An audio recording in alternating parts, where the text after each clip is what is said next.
Hi, this is Len from Coffee Roasters Club, and I'm here with my wife Cara, and we're doing a taping of the javaPRO-CRC Ultra, and this is the 10-pound series with the PID function.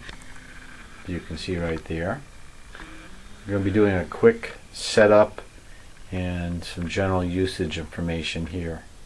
This is 100% stainless steel construction and with a 30 amp power requirement, and as you see it right here is right after you take it out of the crate.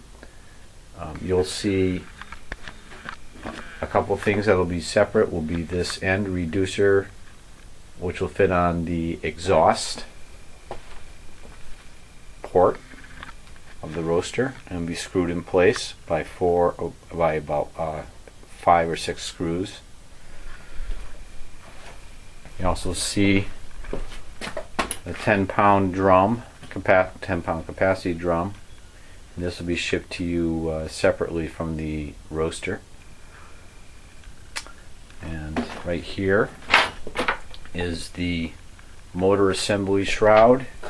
The motor is inside, and what you'll see through the casing is a PID SSR solid state relay with its heat sink, and there's a cooling fan on the outside that blows air at the motor and also the SSR sink to keep things cooler.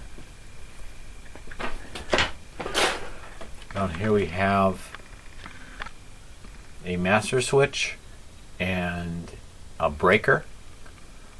For the operation of the unit, the breaker must be turned on, and then after the breaker is turned on, you would flip up the master switch, and the master switch then allows all other components to be turned on or off. Right down in the bottom here, kind of hidden right now, I'm going to have to move this drum out of the way to show you a little better. There we go. That's the PID on-off switch. So after you turn the breaker on and the master on, then you can turn the PID on to either start the programming sequence or to program the PID for the profile that you want. Over here we have the motor on-off switch and also the exhaust switch. And then I added a nice little function in back for testing purposes. See it might be a little difficult. On the back of the roaster there is a top element and a bottom element bank switch. So these can be used if you ever want to test out just the top bank of the elements or the bottom bank of the elements. To have both the elements on during roasting, you would just have these two switches flipped up.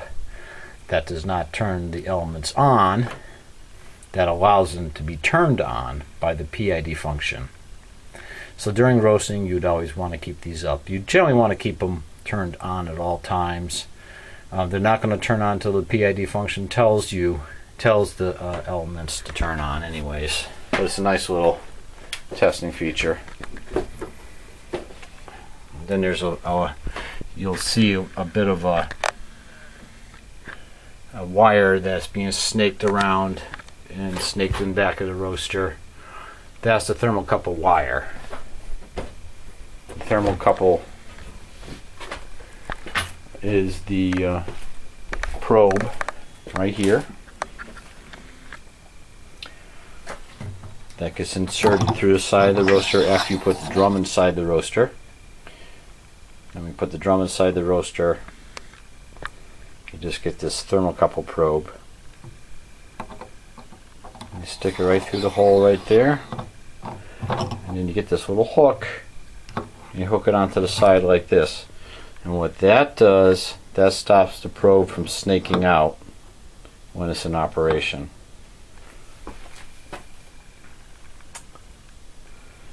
Now what I'm going to do is I'm going to open up the roaster and I'm going to insert the drum inside the roaster to show you how that's done. Just a little FYI, this is a high temperature glass viewing port that you'll be able to look through, and there is a little hole in the back there of the roaster, and that hole is where there is a light that shines through. So it shines through the drum and you can see the beans tumbling. It's a very nice feature. Just a little bit of a side view of the roaster. There. One additional thing that is being shipped to you would be the temporary exhaust tubing. You would hook that onto the side of the exhaust port. When it's in operation, you have it sticking out, sticking out of your window, or attached to some type of ventilation that would go to the outdoors. This is a requirement for your roasting indoors.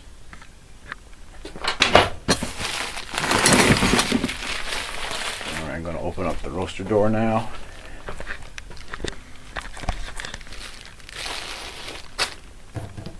To open up the roaster, you just go up on top here. Get a good angle with the light. Kind of a little difficult. There we go. You just push that forward and you just hold on to that door handle, and when it's in operation, this door handle will be hot.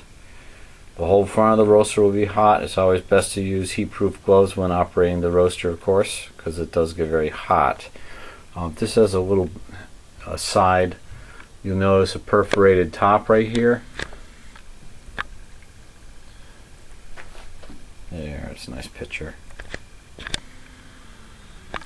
That perforated top is holding high temperature ceramic insulation in place. The ceramic insulation is placed above the 100% stainless steel structure, and then the perforated aluminum covering on top is put on and riveted in place to keep the insulation in place. Makes for a much more efficient roasting environment. Alright, I'm going to open up the roaster gently, and inside you'll see two banks. At this point it's kind of like a pinkish, I would say pinkish red, orangish kind of heating elements. My wife says peach colored. It's like pinkish orange or whatever. Those are the two banks, the heating elements that are going to be doing all the work here to roast this coffee. Roast your coffee. The top bank and then the bottom bank, as they corresponded to those switches I told you about. These elements will turn grayish white when in operation. They get extremely hot. They're very efficient. Probably the most efficient heating elements available. As a point of caution, you want to keep your hands away from them when you open up the roaster and replace the drum. You want to make sure the drum doesn't smack them. When you're inserting the drum, keep all that in mind. Very important. I always use high temperature gloves, like UV gloves, when handling the drum. Be careful of any edges of the roaster, which, even though I try my best to make sure there's no sharp edges, you never know, there might be one or two. So just be careful when handling the roaster. Always pick the roaster up from under the roaster. Never pick it up from the components of the roaster, like the shroud of the exhaust manifold, or the motor shroud, or the PID, or any of the electrical components. Whenever you're moving the roaster, make sure it is not plugged in. Always maintain proper safety precautions when roasting. Always have a fire extinguisher nearby. Always roast in an environment that is easily and continuously ventilated. When you open up the roaster door, there will be roasting smoke that does come out. Make sure you have the ability to remove any roasting smoke. All common sense things. So just be careful when roasting using the roaster. So now we're going to put the drum in. I'm going to hand this off to my wife's car.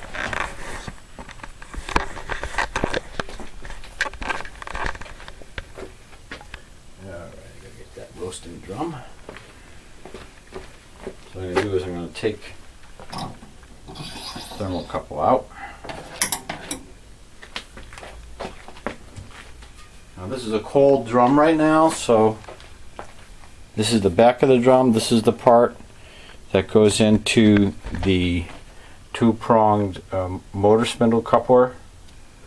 Then you have the other side of the drum with the flip top cap. You put your beans in there, close it up, pull the hook down a little bit, secure. Of course, I would be having, this is a cold drum as I mentioned, so I can handle it without any gloves right now, but if it was hot I'd be using it. This is the other side of the drum, has this little spindle with a hole in it where this part will be resting inside that little cradle. So what you do is you just look at the holes on the side of the drum, you look at the spindle, and very carefully slide the drum in like this, and then where the spindles are, just turn it a little bit until they lock right in. You go over to the other side of the drum, lift it up a little bit, set it down in the cradle. That's all. At that point you would get the thermocouple probe, and now you just slip it right in, just like that, and then you hook it.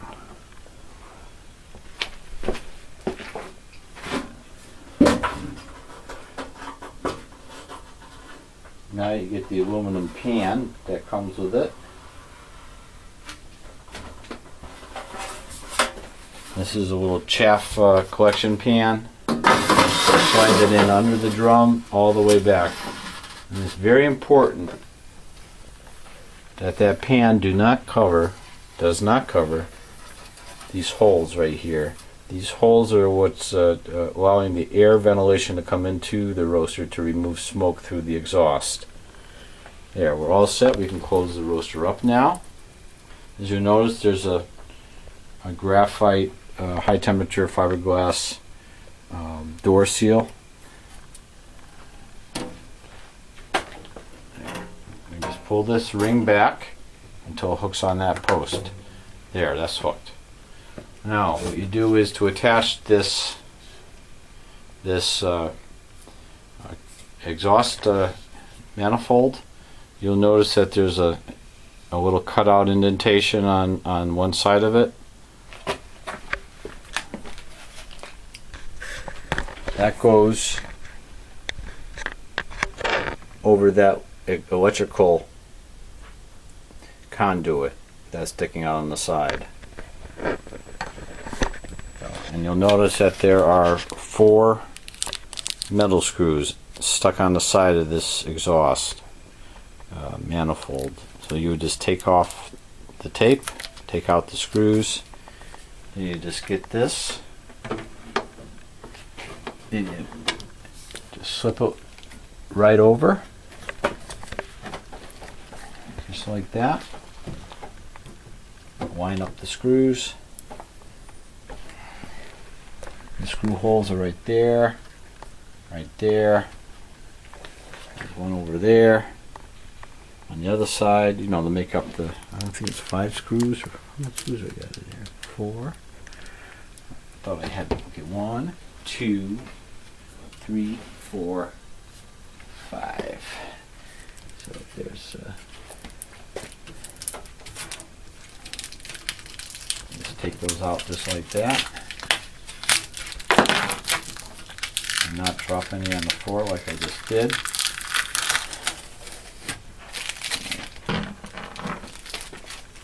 Four.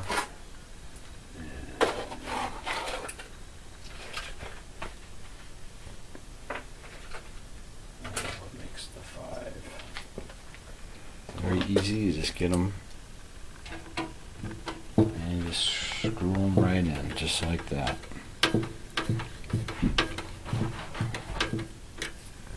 If you ever want to clean the fan, you just remove the screws and take off this manifold, and then go ahead and clean out the interior of the exhaust fan inside of any debris that might accumulate over time. With a vacuum and a brush, that takes care of things. Okay, as you can see, the drum is now inside the roaster. You see it right through the front there. Okay. Let's make believe that we attached that exhaust tube to the end of this reducer, and of course clamped it on with the hose clamp that I provided on the side. If we go over here now, everything is turned off. To turn it on, what I start to do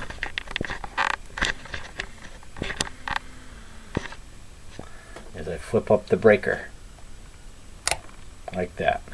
Next, I turn on the master. When I turn on the master, the fan inside the motor shroud turns on. Maybe you can hear it. It's a pretty quiet fan. Now if you look through the roaster, you'll see this now backlit by that light inside.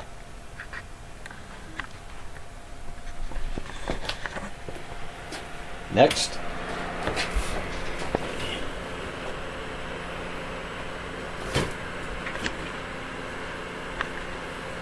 you turn on the PID switch. The PID is initially set at 435 degrees. You can see that on the bottom, I hope. Sometimes through the taping, this with the LED digital lights, it kind of can be a little fuzzy sometimes, but you'll see the upper is fluctuating around 74, 75, 73. That is the interior temperature of the roaster right now because of the temperature at the end of the Thermocouple probe. The bottom of 435, it indicates 435 degrees goal for the bean mass temp. At that temperature, the bean mass would indicate at full capacity of the drum would indicate a City Plus roast. 426 degrees, if it was set at, would indicate a City roast. 444 degrees, I believe, if it was set at that, would indicate a Full City roast. So 435 is right at the end, almost at the beginning of the second cracker. Now, at this point right now, the heating elements are not on, only because I have those switches in back that I showed you on the off position. If they were both on the on position, the roaster would be heating up right now. So to get the drum rolling, I'm just going to keep them off because there's no necessity for me to turn it on right now. But for demonstration purposes, let's make believe that they are on. So now what I would do is I would turn the motor switch on. You can see the motor drum. The drum is turning at 60 RPM. I would do my roast and not turn on the exhaust manifold until I see smoke, evidence of smoke inside the roaster. When I see evidence of smoke accumulating inside the roaster, that is when I would then turn the exhaust on.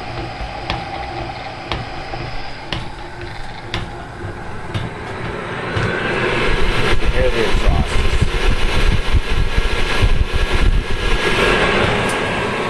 reason that you turn the exhaust on after you see smoke, because it's entirely unnecessary to do your roasting.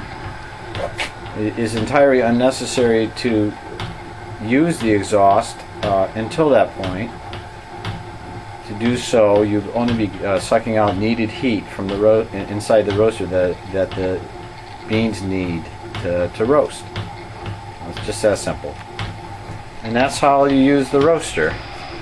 Very simple. I'm going to turn everything off now. Turning the PID off. And then I'm going to turn the master off. And then I'm going to turn the breaker off. That is the javaPRO-CRC Ultra. This is the 10-pound version. All the other versions are extremely similar except in the size of the roaster. See if I can pull back a little farther. I get a good view of the whole roaster. There. That's a pretty good view of the whole roaster. The suggestion is to start your roasting with a very limited amount of beans until you get a feel for the roaster, and then increase your the weight that you're roasting up incrementally until you reach the 10-pound capacity. You do not want to start off immediately with 10 pounds of coffee beans. You want to learn the roaster first, and then as your experience gains, then you would roast more. And that's all. Good luck. Again, observe all safety precautions, and wish you the best of luck with your roasting. Thank you.